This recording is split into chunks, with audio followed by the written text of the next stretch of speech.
Hello everyone, I'm Fang.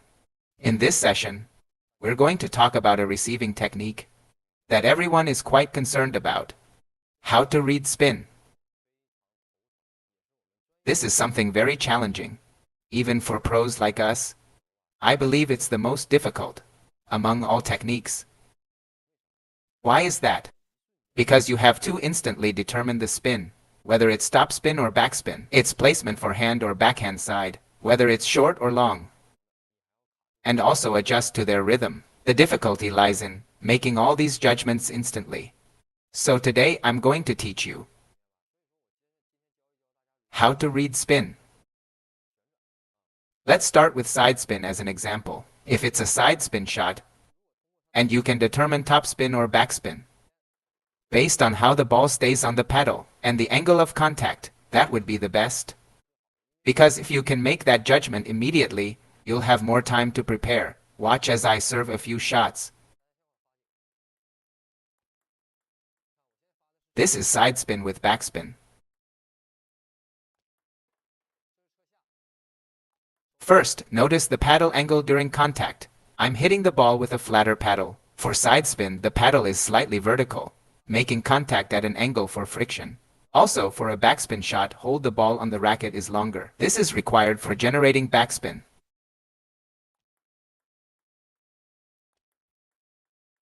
You can see this in the paddle angle. Now let me serve a side spin with topspin. Notice how the paddle angle is slightly more vertical for topspin.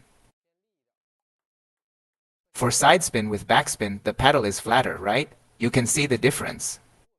If you encounter players with irregular serves, and you can't make an immediate judgment, or if they use deceptive motions, how should you judge? Let's take another look. Side backspin.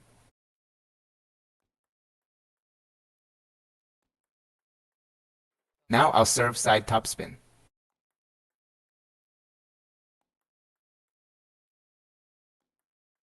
Do you feel that side topspin shots jump farther? And they have a stronger forward drive? Let me give you a simple analogy. When it's side backspin and the spin is strong, look at this. It doesn't jump as far forward as side topspin. See how the topspin shot jumps? It bounces upward. And the backspin shot? It moves more slowly. It stays in the air longer. And its trajectory is more stable. Topspin, on the other hand, can sometimes float, or sometimes push forward. So in this way, you can judge the spin of the shot by its trajectory and the way it bounces. Let me serve side backspin again. The trajectory is very stable. Now look at side topspin. You can clearly see it jumps farther and has a slight upward bounce. It also pushes forward. Whenever you notice a shot pushing forward, it's usually topspin oriented, when the serve is stable and the bounce isn't very fast. The trajectory remains steady. It doesn't change much, so you can make judgments in the second instance. The first instance is observing the stroke. If you can determine it immediately, great. If you miss the first observation, make judgments in the second instance. That means analyzing the trajectory and bounce height to determine if it's more topspin or backspin. You don't need precise judgment, like whether it's 50 revolutions per minute topspin or 30 revolutions per minute backspin. If you can tell whether it's generally topspin or backspin, then for backspin shots I can push without it going too high. It might pop up slightly higher, but that's okay. If it's slightly topspin, I'll flick.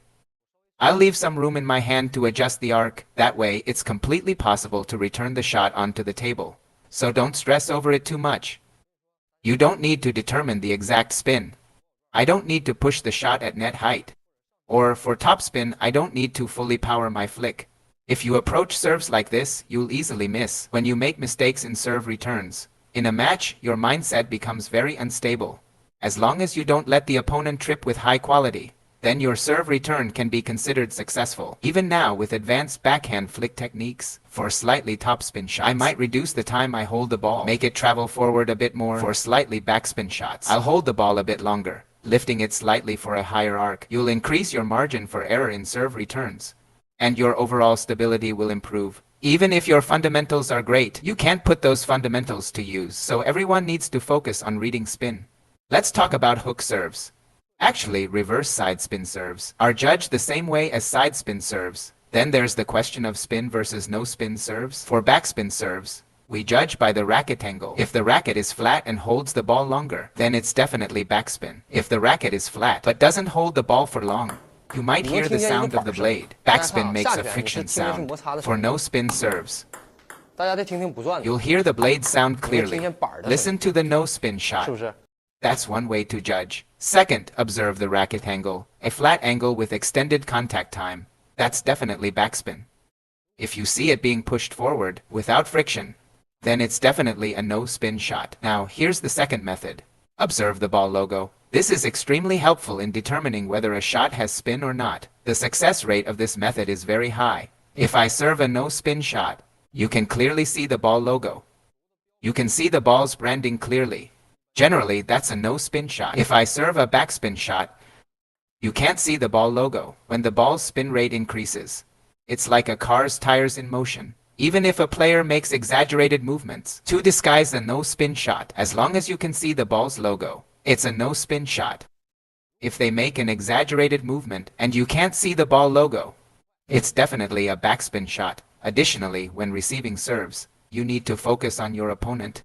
For example, if a player serves a side spin backspin shot, observe their extra movements. What are their extra movements for side spin backspin? What are their extra movements for side spin topspin? You need to remember these. At first, you might not know, especially if you've never played against them before. It's normal to miss a few serves at the start. It's completely fine. But you must analyze and summarize. Always remember their entire serving motion. When do they use backspin? When do they use topspin? Every player has their own style. You just need to focus on observing their serving movements carefully. Along with the small techniques I just explained, these tips can help you make more informed predictions before receiving serves. With these methods, your chances of misreading spin and missing serves will significantly decrease.